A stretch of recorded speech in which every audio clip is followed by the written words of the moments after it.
राधे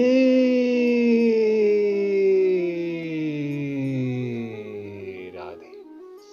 चलिए आज हम चर्चा करेंगे भक्तों की श्रेणी के बारे में। मिलकर बोलिए राधे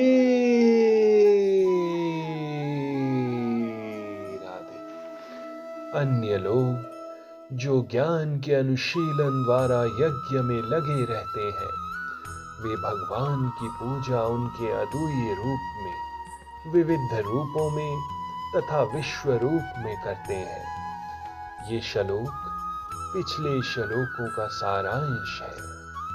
भगवान अर्जुन को बताते हैं कि जो विशुद्ध कृष्ण भावनामृत में लगे रहते हैं और कृष्ण के अतिरिक्त अन्य किसी को नहीं जानते, वे महात्मा कहलाते हैं। तो भी कुछ ऐसे भी लोग होते हैं जो वास्तव में महात्मा पद को प्राप्त नहीं होते, किंतु वे भी विभिन्न प्रकारों से कृष्ण की पूजा करते हैं। इनमें से कुछ का वर्णन आर्त, अर्थार्थी, ज्ञानी तथा जिज्ञासु के रूप में किया जा चुका है, किंतु फिर भी कुछ ऐसे भी लोग होते हैं जो इनसे भी निम्न होते हैं। इन्हें 3 कोटियों में रखा जाता है: परमेश्वर तथा अपने को एक मानकर पूजा करने वाला मनुष्य। दूसरा, परमेश्वर के किसी मनोकल्पित रूप की पूजा करने वाला।